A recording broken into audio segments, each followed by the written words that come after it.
ibyo bintu bya ruswa yigitsina ntabyo nzi ntabyo nabonye nimba umuntu agukunze aragukunda n'ibyawe byose rero biza kurangira dukundanye turanabana ubwo ku giceri cya 50 gusa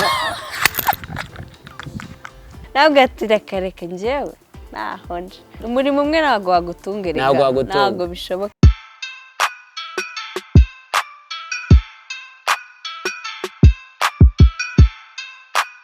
dutangiye dusuza abantu mwese muri mu mpande zigiye zitandukanye z'igihugu amajyepfo amajyaruguru iburengerazuba ndetse n'iburasirazuba ndetse n'umujyi wa Kigali mwese tubahaye ikaze mu kiganiro cyacu kigamije kujya kitugezaho amakuru y'ibyamamare bigiye bitandukanye tumenya ubuzima bwabo muri kariyeri babarizwamo n'ahandi uzajya ubikurikirana uretse hano kuri channel yacu ya YouTube ya LaFotolia Magazine nongera kukubwira ko tuba turi kumwe na +250 iba itugezaho imyenda igiye itandukanye ushobora kuba wadusanga mu mujyi muri chic ubundi ukagubwa neza cyane ukahasanga imyenda y'ubwoko bwose kandi igurishwa ku mafaranga makeya ibuka gukora subscribe cyangwa se share unatange ibitekerezo byawe byadufasha kandi bikanafasha n'abandi uyu munsi turi kumwe n'umukobwa mwiza muri kino gihugu akaba ari no guhatanira ikamba rya Miss Global Beauty Rwanda akaba ari umukobwa mwiza cyane akina no mu mafilme muramuzi azwi ku mbuga nkoranyambaga azwi muri filme y'umuturanyi turi kumwe umutoni wa Nadia azwi ku izina rya Mutoni muri filme yitwa Umuturanyi turakwakiriye mu kiganiro cyacu urakoze cyane umeze neza meze neza nta kibazo kuki uyu munsi wahisemo kwambara gutya birumvikana ni weekend ngomba kwambara ibintu bindekuye byoroshye urabona ko niyoroheje nyine muri make mbese urareba uravuga ati reka nambara ndakeka tugiye no kwambara bimwe wa wowe urabona wifunda ko ngiye nabyoroheje urabona wabyoroheje okay ni sawa kabisa wambaye neza murakoze cyane tugarutse nk'ubwo ngubwo uhagaze amafaranga ngahe ni menshi ni menshi okay dutangira ese Nadia ni muntu ki arubatse cyangwa ni ingaragu muri make Nadia umukobwa ukiri mutoya ndi ingaragu uri ingaragu yego okay mu buzima busanzwe ukora iki gitandukanye n'ubuzima busanzwe urimo bwo gukina filime cyangwa se n'ibindi uzwimo mu buzima busanzwe nta bintu birenze nkora ndi gukurikirana iby'amasomo ni ikintu tundi tuntu dutandukanye twamfasha mu gukomeza nyine twakomeza kumuza na kariyeri ndimo okay Nadia ni ryari wiyumvisemo impano yo gukina filime impano yo gukina filime nayumvisemo nyiga muri troncome yiga troncome nakundaga gukina ama theaters ku ishuri so rero nkumva nyine bindimo ndavuga reka wenda nzarebe ko nzanakina filime nicyo gihe natangiye kubyiyumvamo nkomeza nyine kubyihatira numva ko ngomba kujya gukina na filime kuko nakinaga theater ku ishuri ni kera ni nko muri 2013 gutyo nibwo natangiye kubyiyumvamo okay none ese ni iki cyaguteye gukina filime narabikundaga cyane nakundaga gukurikirana amafilime y'ahandi so ndavuga nanjye reka ndebe ko nagerageza amahirwe yo kuba najya gukina nk'abandi bose nyine narabikundaga muri make it's a passion ese muri kariya yawe muri kariya ubarizwamo hari inyungu ukuramo ku buryo ki wazitubwira kugira ngo n'umuntu ukurikiye kino kiganiro abashe kuba yanyoterwa no gukina filime avuga ati hari inyungu nyine iyo filime nabona nkuriye inyungu zirimo cyane rwose icya mbere hari ushobora kubona connection sibyo biguhuza n'abandi bantu ushobora kunguka inshuti kubona connection yo kuba wabona wenda nk'akazi sibyo ushobora kubona akazi nk'urugero nk'iyo ugaragaye hanze abantu bakakubona urikumva bashobora bitewe n'ukuntu witwaye bashobora kuguha akazi wenda nko kwamamaza cyangwa kuba brand ambassador wa company runaka urumva ko harimo inyungu nyinshi cyane rwose. Nge rero numva ni ukuvuga ngo nashishikariza umuntu nyine kuba yagira umuhate wo kuba wenda nawe yakina filime ubyiyumvamo kuko harimo inyungu pe. Yego. Ese nk'umwana w'umukobwa ni izihe ngorane cyangwa se ibibazo wahuye nabyo muri no kariyeri yawe yo gukina filime? Urebye ntago ari byinshi. Ikintu wenda cyabanje kungora ni ugutekereza, nabanje gutekereza wenda filime nazakinamo. Sibyo nkibaza se nzakina muri filime nyinshi, nzakina muri iyi ngiyi nyireke, nyine muri iyi ngiyi nyireke, gutyo nyine urumva ko ni challenge nahuye nayo nyine bigatuma ntekereza nyine ko bya bintu bitoroshye. Sibyo ni challenge nagiye mpura nayo. Ikindi hari abantu baguca intege, bagiye banca intege bakavuga ngo kuba waragezemo hariya ngo hari ikintu watanze kugira ngo ugeremo, kandi buriya ntabwo aba ariko kuri. Burya iyo umuntu atazi inzira wanyuzemo agutekerezaho ibyo ashatse, nyine abantu bakajya bavuga ngo ni gute, bitewe na nk'urugero nyina mu muturanyi. Sibyo umuturanyi urabona ni filime imeze neza cyane, uburyo nazamutse nkahita ntumbagira ku rugero ndiho. Sibyo abantu bamwe ntago babyumva, bahita bavuga ko nyine hari ikindi kintu cyabaye kugira ngo ugere aho ngaho. So urumva ko ni challenge nyine, audience hari ukuntu itabifata neza nyine igasa nkaho iguca intege mu kuntu, ariko iyo ubyirengagije urakomeza nta kibazo. Wakomoje kuri filime yitwa Umuturanyi, nanjye reka nkubaze iki kibazo, ni gute wisanze muri filime Umuturanyi? Filime Umuturanyi rero kuko abantu twakoranye projet ya filime bita Natasha series ya Natasha. Twarakoranye muri iyo projet, then baza kumbonamo impano yo gukina, mbasha kugirirwa icyizere, bakoze casting banjirira icyizere cy'uko nshobora no gukina no mu Muturanyi. Yego. Nukuvuga ngo mu Muturanyi wowe nta nubwo wakoze casting zirakorwa. None kugira ngo ubone role yo gukina ukundana na Clapton Kibonke byaje gute?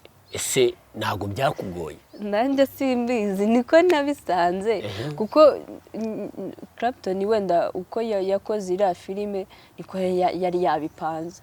Rero nza kwisanga nkundana nawe, nabanje kuba umuganga. So nimba abantu barayikurikiranye ngira ngo barabibonye uko byatangiye. Natangiye ndi umuganga we, so rero biza kurangira dukundanye turanabana. Ubu ngubu nyine turabana. Sibyo urumva ko niko nasanze script imeze. None reka ndagira ngo umbwire imico y'abantu batatu, reka ubyumva, iyo mico ugende uvuga buri umwe kuri umwe. Ndagira ngo umbwire umuco wa Clapton Kibonke, umbwire umuco wa Rufonsina, umbwire umuco wa Kalifani inyuma ya kamera yaho muri gukina. Baba babayeho gute, bameze gute, niye mico yabo? Urebye ni abantu bari cool, sibyo ko turabana. Ni abantu dukorana nyine, ni team ubona ko ni abantu babanye neza, ngira ngo n'abandi bajya bababona bitewe na kariyeri bagiye barimo. Nka Kalifani nk'umuhanzi nawe ngira ngo baramuzi, nawe ni umuntu nyine ubana n'abandi nta kibazo pe. Ngiye mbona bafite imico myiza nyine, nta muntu ujya numva bavuga nabi. Yego uko nguko mbazi njyewe. Ni kubazi. Reka tugaruke ku kintu. Iki kibazo ukinsubiza uri seri. Ndagira ngo umbwire, ese uramutse ushatse umugabo udakunda filime cyangwa se ibijyanye no gukina filime no kuba yayireba, akakubwira ko adashaka gukina filime, wabireka? Biragoye. Biragoye pe, biragoye kuba yambuza gukina filime. Sinzi namubaza ikibimuteye, kuko umuntu ajya kukubuza ikintu bitewe n'impamvu ari kukubwira ngo iki kintu kireka. Ko tuvuga urugero, niba ugiye kubuza umwana kunywa itabi n'urugero, namubwira ati itabi ibi byaje n'ibi. So nanjye rero namubaza ni iyihe mpamvu ituma umbuza kuba nakina filime, nkabanza nkayimubaza, nakumva idafatika ntoga wapi gusa ariko ntago byamugora kunkomveka kuba nabireka. Byamugora pe. Urishwa neza umuntu uramukunda uri kubyumva uramukunda uri kubyumva none arakubwiye ati nje sinshaka kira kintu kugikina. Come on, mu rukundo no kuvuga ngo hagomba kuzamo communication. Mugomba kumvikana sibyo? Mukumvikana ukavuga dore gutya impamvu mbikora gutya na gutya. So nago ndumva nta fact irenze numva yatuma ndeka gukina filime. Aramutse afunga umutwe byatari. Akavuga ati akavuga ngo reka dutandukane kubera ko wanze ibyo bintu. Wabyemera pe mu gatandukanye. Aho ntabwo yabagukunda rero. Nimba umuntu agukunze aragukunda n'ibyawe byose. Sibyo? Nimba wenda tuvuge twarahuye acuruza nk'ikintu runaka nanjye ntakunda. So kuba twarahuye simubwira ngo reka iki ngiki ntago rero ngewe ntago twakirinda nyine kubangamirana. Ntago yabimbuza kuko mugomba kubana buri mwese akubahira mugenzi we ikintu akora. Ndumva uwo muntu niwe waba ari uwanyawe ugukunda byanyabyo. Nadia. Yes. Umuntu kuri uyu munsi ushaka gukina filime cyane cyane reka tugaruke ku gitsina gore cyangwa se umukobwa. Hari umukobwa uba ufite impano ariko yitinya. Kubera umuryango aturukamo ngo ntago bikunda ngo yabasebye. Uwo muntu ufite impano ariko akaba yitinya ni ngiki ushobora kuba wamubwira?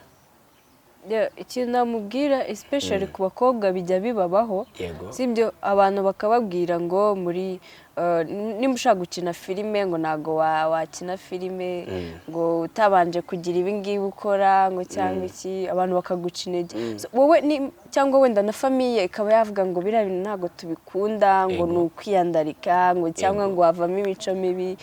So wirinda kubiha amatwi cyane sibyo kuko buriya iyo wihaye tuvuge iyo wihaye intego ugomba nyine kuzigira ugashaka uburyo uzigeraho sibyo. Ni ukuvuga ngo umuntu wese wumva ko afite impano yo gukina filime yaba umukobwa cyane cyane niwe ngarukaho bitinyuke bajye bakurikirana casting call sibyo. Ibintu bya casting babikurikirane nyine niyitinye cyane. Ikintu cya mbere kandi yumvemo ikizere yumve ko ashoboye kandi ko ibyo binashaka kugeraho azabigeraho. Ibintu byo gutinya ngo bantu ngo bazamfata gutya witaye ku bantu nta kintu wakora. Uzi ko na famille buri ishobora kuguca intege.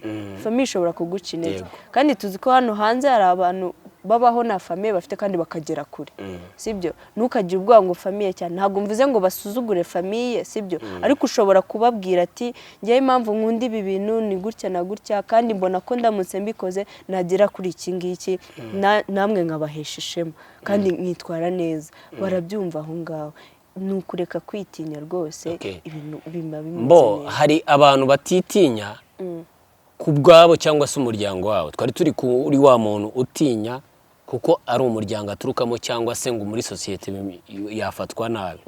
Ariko hari nabandi bumva wenda amakuru atari meza ku babyinjiyemo avugwa wenda mu ruganda rwa sinema cyangwa se ku mwana ushaka kuzamuka. Ese wowe wadusobanura iki kuri ruswa y'igitsina ibarizwamo ibaho cyangwa? Iyo ruswa ntayo nzi ko ntayo nabonye.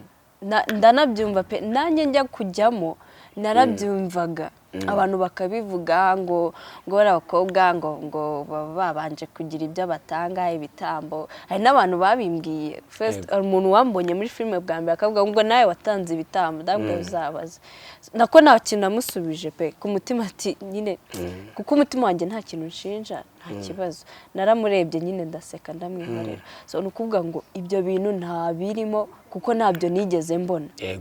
Kuko ntago wavuga ikintu uvuga ikintu uhagazeho wabonye ubwawe.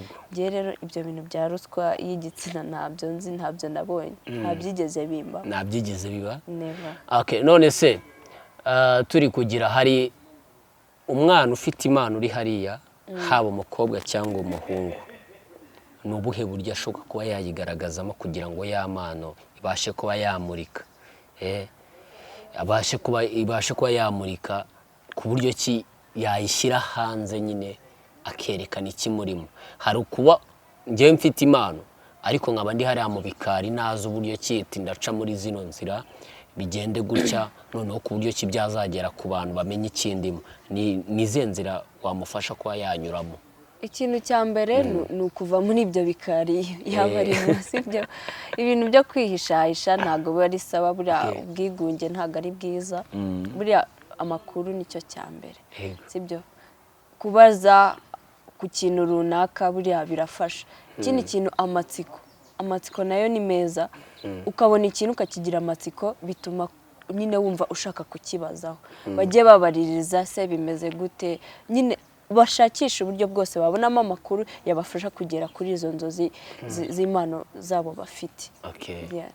Yes, mwabyumvishe rero ku muntu wese ufite impano ushaka kuba yagera ahantu hari kure cyane cyangwa se ushaka kuba yatera imbere mu byo ashaka kuba yagera. Ushobora kuba udakina filime gusa, uri umuhanzi n'ibindi bigiye bitandukanye, ariko ukaba utinya ngo ntabwo ushobora kuba watera imbere cyangwa se n'ibyo wumva na abandi bishobora kuba byakugiraho ikibazo. Wumvishe icyo mugenzi wacu atugiriyeho inama, nimba nawe wacyumvishe ushobora kuba wagikurikiza kugira ngo ube wakwerekana impano yawe. Yewe ejo ushobora kuba ari wowe ufite iyo diyama muri wowe ishobora kuba yamurika igagaragara ku ruhando mpuzamahanga, ukaba ufite aho wakura igihugu cyacu ukanakigeza ku rundi rwego, idarapo ikazamuka. Ndacyari kumwe nganira na Nadia, saho ngaho ariko ni ukugira ngo tubashe kuba twamenya Nadia ni muntu ki, kugira ngo natwe abe yatwinspira kugira ngo tube twatera imbere. Nadia nubwo akina filime si icyo gusa nk'uko nabikubwiye, ari no kubarizwa mu irushanwa ryo guhatanira ikamba rya Miss Global Beauty Rwanda. Reka aricyo kintu tugarukaho tuganire nawe, ese byaje gute, ese niki cyamuteye kuba yajya muri iryo rushanwa? Nadia, reka tugaruke neza cyane. Mu minsi ishize nibwo nabonye ku nkuta za Miss Global Beauty Rwanda uri kugaragara mu bakobwa bari guhatanira ikamba. Byaje gute? Icyo gitekerezo kwanza wakiyumvishemo gute? Ibintu bijyanye n'ubwiza ndabikunda cyane. Cyo nkunda gukurikirana abantu bari muri ibyo bintu bijyanye n'ubwiza, nka Miss Rwanda nkunda kuyikurikirana nyine nkabona ni ibintu byiza cyane. Ni ibintu nahoze niyumvamo nyine, ariko sometimes nkumva nyine ntago ndi fier yo kuba nabijyamo. So rero nibwo naje kuba nabonye narabibonye kuri Instagram bari kubitangaza ko hari irushanwa rigiye gutangira ry'ubwiza mu Rwanda, kuko ndumva nigeze kugira igitekerezo cyo kuba najya muri Miss National Rwanda ariko biranga, geraho nditinya. Rero mbonye Miss Global Beauty Rwanda nibwo navuze ngo reka ngerageze, bya bintu biraje, wenda navuze iki nicyo gihe, reka wakapplyinga nkareba ko nabona amahirwe yo kuba naba selected cyangwa nkazabona amahirwe yo kuba nakegukana iri kamba.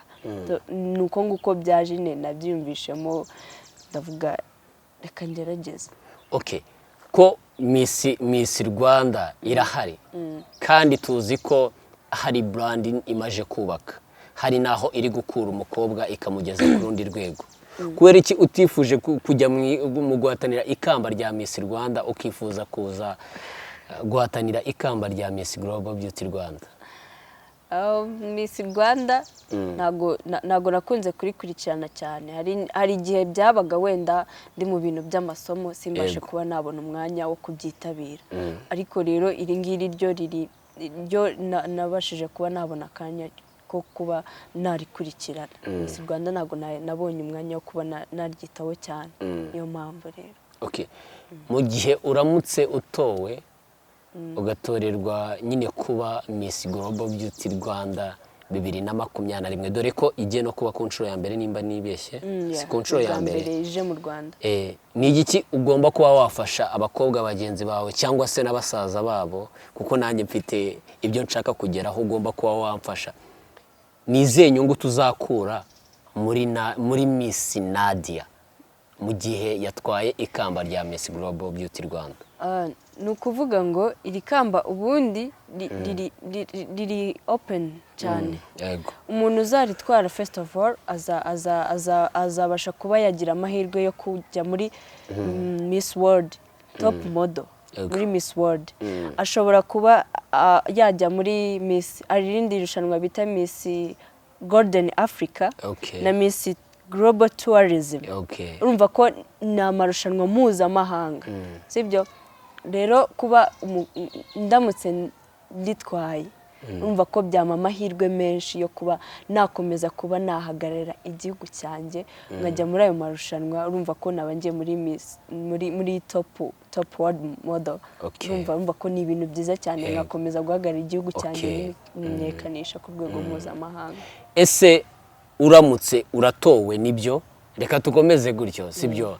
Abantu kuko ndizera ko abantu bari kudukurikirana hari benshi bari bubuze kugutora, kandi koko namwe mushobora kuba mwajya ku mbuga nkoranyambaga mukareba vote mushobora gutora. Ni mu gusoza ari buze kuba yayitubwira kugira ngo tubashe kuba twamufasha abashe kuba yatorwa atware rino kamba, kuko ndabizi ko aramutse aritwaye hari byinshi twakunguka ku mukobwa cyangwa se ku mwari nyarwanda atwaye rira kamba. Ariko tukiri aho ngaho, uratowe ni byiza, ugiye muri ayo marushanwa ahuza abakobwa bo mu isi yose, ni igiki wagenda uvuga ku Rwanda?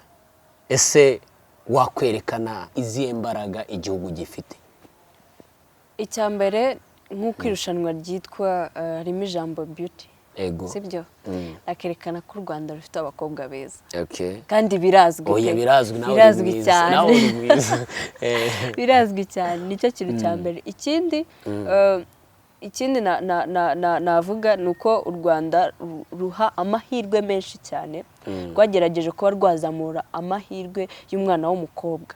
Urabizi imbere atarazaho ibintu bya gender balance, ntabwo ibintu by'uburinganire nyine ntabwo byakirwaga neza n'abanyarwanda. Ariko muri iki gihe u Rwanda urumva ko ni ikintu u Rwanda rwashyizemo imbaraga kuba rwaha amahirwe abana b'abakobwa kugira ngo nabo babashe kwiteza imbere, bagere ku rwego rwo hejuru nk'ubwo basaza babo bariho. Urabona ko ari n'abakobwa bari na hejuru ya basaza babo. Ntabwo muze ko ariko bimeze, ariko hari abakobwa bari hejuru ya basaza babo, bitewe n'uko u Rwanda rwabashije kuba rwatanga amahirwe yo guha abakobwa opportunities nyine nk'iz'abahungu. Numva ko ni ikintu cyiza cyane navuga ku gihugu cyacu. Ese ugize amahirwe yo kujya kuri urwo ruhando mpuzamahanga, hari ikintu igihugu cyacu kiri kuba cyateza imbere? Ikintu cya mbere ni ubukerarugendo, gusura igihugu. Icya kabiri ni ibikorerwa mu Rwanda. Muri ibyo ngibyo ni igiki wavuga ku Rwanda kugira ngo wa mushoramari ushaka kuza gushora imari mu Rwanda, ese ni iki cyangombwa wavuga cyatuma wa wundi ushaka gushora imari mu Rwanda ashobora kuba yaza kuyashora kubera ko yumvise icyaguturutseho utaka ubwiza bw'igihugu cyacu? Icyambere numva yashyiramo imbaraga ni ubukerarugendo. Ubukerarugendo ni ikintu kimeze neza cyane muri iki gihe ku gihugu cyacu. Icyo kintu numva namushishikariza kuba yashyiramo imbaraga. Ashobora kuba yashyiramo imbaraga. Tugaruke noneho ku bijyanye n'irushanwa. Ese gutora bimeze gute? Bizagenda gute? Dusobanura byimbitse uko irushanwa riteye kugira ngo n'ukurikiye abashe kuba yavuga ngo reka mbe namufasha. So nukuvuga ngo iri rushanwa ririmo awards zitandukanye. Harimo kuba waba Miss Photogenic, kuba waba Miss Popularity, Congeniality, hari n'ibindi bita long gown competition, talent competition. So rero abantu bamfashije bakantora mu bijyanye na ari icyambere hari kuri page yawe ya Miss Global Beauty Rwanda hariho amafoto y'aba contestant. So nukuvuga ngo babe ba likinga amafoto yanjye ariho hariho ifoto zanje ebyiri bakomeze kuba like na comment ku rubuga rwabo. Ikindi kuri page yanjye ya Instagram hariho link ya voting. Voting ntabwo ari ibintu birenze, ni amafaranga make cyane. Angahe? Ngoya ku giceri cya 50 gusa. Okay, uri kumva ko ntabwo ari amafaranga. Ntabwo ari amafaranga menshi cyane. Umfashije rero hariho link gukoraho then ugatora ndi nimero 11. Uri nimero 11. Uko ukamesha amahirwe yo kuba naryegukana, byaba ari byiza cyane. Byaba ari byiza. Ubwo nizere ko buri umwe wese uri gukurikirana iki kiganiro ugomba kuba wakora ubwo buryo kugira ngo dufashe mugenzi wacu abashe kuba yakwegukana ikamba rya Miss Global Beauty Rwanda, kuko ni iby'agaciro gakomeye cyane. Ariko reka nifuze kuba twagaruka ku gice uzwiho cyane, ni igice cya filme. Ese usibye filme, mu bindi bintu bijyanye n'imyidagaduro cyangwa se na entertainment, ubundi ni ikihe kindi wiyumvamo? Ikindi kintu niyumvamo music, like dancing. Ako kuririmba byo byarananiye. Ndagerageza ko nyine dancing niyo niyumvamo ko ndayikunda cyane. Urayikunda cyane? N'ibintu bya acting atari muri filime gusa, ushobora no actinga mu ndirimbo cyangwa muri rusange nyine acting indimo cyane. Hari n'indi mpano nanjye ubwanjye niyiziho bijyanye n'ibintu bijyanye na commercial advertisement, ibintu by'amafoto, like kwifotoza nyine, ni ibintu niyumvamo kandi numva ko ari byiza cyane. Umuntu ashobora kuba yakwishyura ubundi ukamwamamariza cyane rwose ku bijyanye n'ibintu by'amafoto. Yarumva ko nayo ni impano yanjye. Ubundi ushobora kuba wakwifata ifoto, ubundi iyo foto ikaba iri kwamamaza ikintu cyane. Hari ukuntu advertisement uburyo butandukanye. Ushobora kuba uri kubyina, sibyo, ariko wambaye, sibyo, wambaye imyenda runaka bashaka kwamamaza, urumva ko ni advertisement. Hari kuba kwifotoza, ariko ibyo wambaye ni ukumeze, ibyo washyize ku mutwe nabyo urumva ko ni uburyo bwo kwamamaza. So nabyo rero ni ibintu niyumvamo kandi nayo ni impano yanjye muri rusange. Ni impano yawe. Kumva ko kabisa ufite, ubundi wowe wifitemo ikinombe muri wowe cyane rwose. Uri diyamu. Nigeze no kubaho MC. Nigeze kuba MC ariko ntago byo naje kubikomeza. Ubwo buzima bwo kuba MC babarambwiriza ukuri, wajyaga imbere ukavuga nta soni wagiraga? Nta bintu by'isoni muri makeya. Uziko abantu ba mbere natangiye kuba MC imbere y'abantu 300. Urumva ko nta bintu by'isoni, urumva ko na kamera nyine nta mpamvu yo kuyitinya. Natwe n'utuntu twanya ariko byo ntago byo mbishyira hanze. Kubera icyo utabishyira imbere? Sinzi biri igihe kizagera. Noneho ngiye cyo nifuje kuba nakubwira nta kuntu twakorana se ko tuzakorana biriya tugiye ku MCinga nk'ahantu mu kirori kirenze. Uri kubona ko inzobe yawe yajyana n'igikara cyane rwose, ahubwo tugomba kujya mu bitaramo bikomeye, bagomba kudutumira. Yego. None njyewe nishimiye impano ufite, nishimiye impano ufite kabisa. Ni byiza kuba ufite utazi ikintu kimwe. Hamwe ushobora kuhaburira umugati ukajya ahandi. Umurimo umwe ntabwo wagutungerega, ntabwo bishoboka rwose. Niyo waba uhinga, sibyo, ushobora kuba uhinga ariko ukajya no gucuruza. Urumva ko ni imirimo ibiri, urahinga ukajya no gucuruza. Umurimo umwe ntabwo wagutunga. Ndabikunze kabisa. Urakoze cyane. Ese umuntu agukeneye, akeneye kumukinira muri filime cyangwa se mwatingira muri video ari nk'umuhanzi, ni iki bisaba kugira ngo mube mwakorana? Bisaba ubwumvikane. Yanyegera akamvugisha, yajya kuri Instagram akanyandikira, page yanjye bayibuke ni Nadia _Tony. Bahita babibona rero akanyandikira, then tukavugana nta kibazo. Ariko nimba nabanga watubwira mw'amafaranga ubu ngubu ugezeho uce? Ndabizi ko ibintu byose tugezeho ni amafaranga by the way, kugira ngo ube watera imbere kuko ntabwo bikorera ubuntu, mu by'ukuri ubikora hari n'inyungu ukeneye. Ese nk'umuntu ugushaka kugira ngo abimenye amafaranga uhagurukira mu amafaranga aya byose biterwa n'uko umuntu yaje nyine ibintu byose ni ukumvikana gusa harimo amafaranga kabisa urumva ntabwo umuntu ajya gushora projet ntabwo yajya gutangira projet nyine adafite amafaranga agomba kuba yafite koko ariko ngewe icyo shize imbere ni passion yanjye ntabwo ari amafaranga nayo ariko abakenewe birumvikana ariko ntabwo amafaranga mba shize imbere cyane okay usibye imishinga iri gukorwa wakoze hari indi mishinga uteganya kuba wasohora hanze ndayiteganya mu minsi iri imbere nzagenda nyibagezaho yawe cyangwa se yanjye pe filme cyangwa se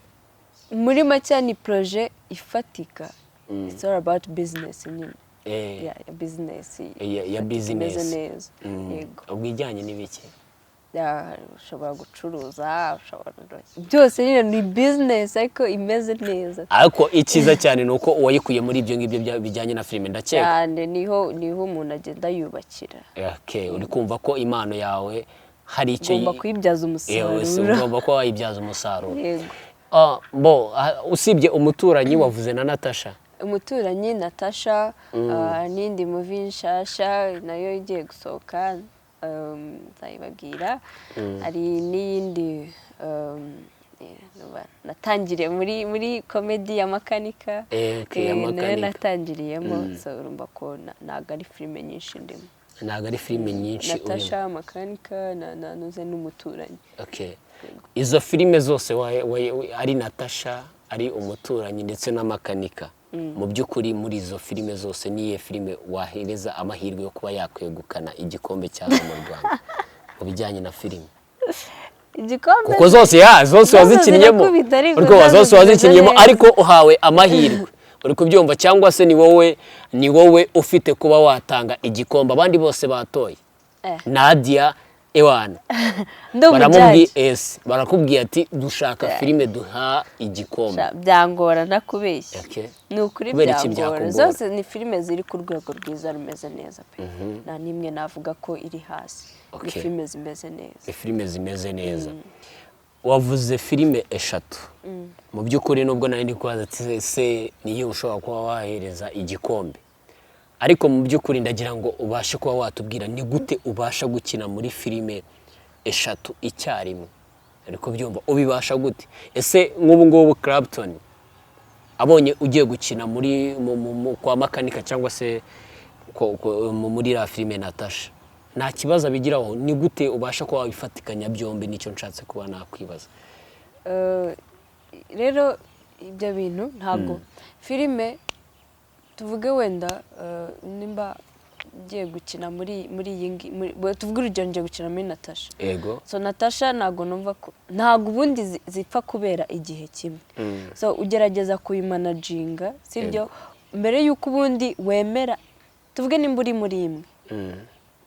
uri muri imwe iya kabiri kaza ugerageza kubabaza nyine uko gahunda yabo imeze kugira ngo urebe ukuntu wabimanaginga uzabihuza kugira ngo bitazahurirana urabimanaginga muri makeya nyine kuko nabo numva ko ntago nyine zibera igihe kimwe zigenda ziba mu bice bitandukanye urumva ko nka makanika niyo natangiriye makanika series numva yo igenda nayo z'ibice bice ariko yo yararangiye ntabwo irarangira ariko ntabwo yo ikomeza cyane ntabwo ikomeza cyane nk'umuturanyi nk'uko tubibona umuturanyi isohoka kuwa mbere kuwa kane gutyo numva ko bigenda nyine hagomba kubaho ibihe byo kuba nabasha kuba nazikorera rimwe ntabwo byose bibera igihe kimwe ese ntushobora kuba wakina muri filime ikakubera imbogamizi yo gukina mu yindi bitewe n'amasezerano uba wagiranye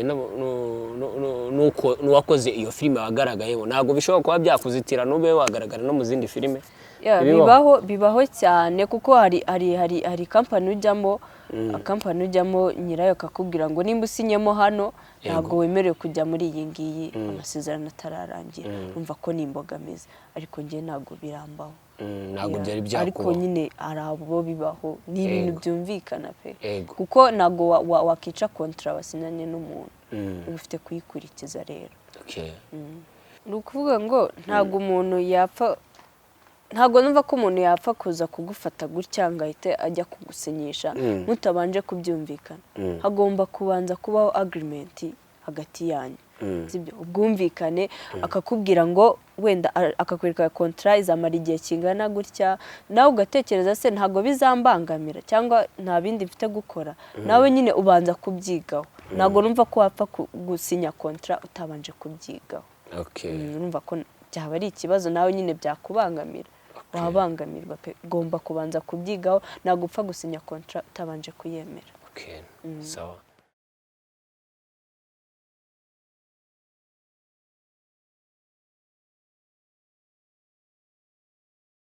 mu by'ukuri kugira ngo ube umumisi hari aho biba bifitanye isano ugomba kuba ufitanye isano uzi ku bintu bijyanye na fashion ku bintu bijyanye no kwamamaza ndetse n'ibindi uzi bisaba muri Miss wowe hari ibyo wabashe kuba wakoraho kugira ngo wiyemeze uvuga ati kama mbaye ngewe ngiye muri Miss ibi bintu byangombwa byose bisaba kuba uri Miss byujuje ikintu cya mbere numva ko cyatera umuntu nyine kuba yajyamo ni ukuvuga ngewe wenda ibyo ku ishuri twakundaga kubikoraho cyane nta handi hantu nakubeshye nabikozeho ibintu bya modeling n'iki na fashion muri rusange njya nanabikurikirana nkavuga ngo kweki ngiye ntagerageza nicyo kintu nyine cyabaye cyanera kuba navuga reka nanjye njyemo kandi nzanabishobora nicyo kintu cyabashije kuba kubera Imana uzabibasha kubera Imana nzabishobora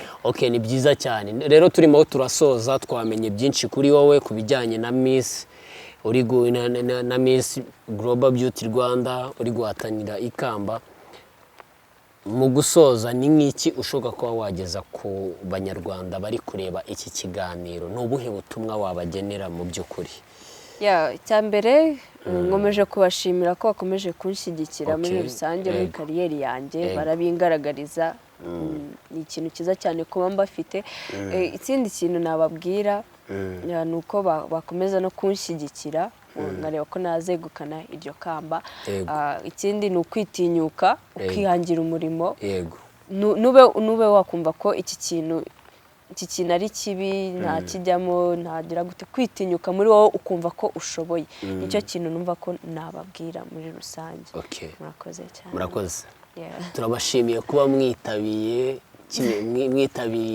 kino kiganiro murakoze cyane mwakoze kuntumira kandi zanagaruka hano ni mu rugo hano ni mu rugo tugomba kugutora kuko n'abari kudukurikirana nabo babyumvishe ugomba ko wagira uruhare mu itorwa ry'uyu mwana wacu umwana w'umukobwa umwari w'u Rwanda umutoni wa Nadia ugomba kuba wagira uruhare mu kuba yatorwa ubundi agatwara ikamba rya Miss Global Beauty Rwanda turabashimiye mwese mwakurikiye kino kiganiro nongera kukwibutsa ko iki kiganiro ni ikiganiro kigamije kujya kikugezaho amakuru y'ibyamamare ndetse no kumenya ku buzima bwabo bujyanye na kariyeri barimo ubundi ukamenya ese ni muntu ki abayeho gute ni gute akora ibintu bye niyihe mu mbero ye ese ni igiki namwigiraho kugira ngo nanjye mbe nazamuka mu byo nkora byose no kugira ngo batwensiparinge ubundi tube twatera imbere nongeye kugushimira wowe ukurikirana ikiganiro cyacu hano kuri channel ya YouTube ya LaFotolia Magazine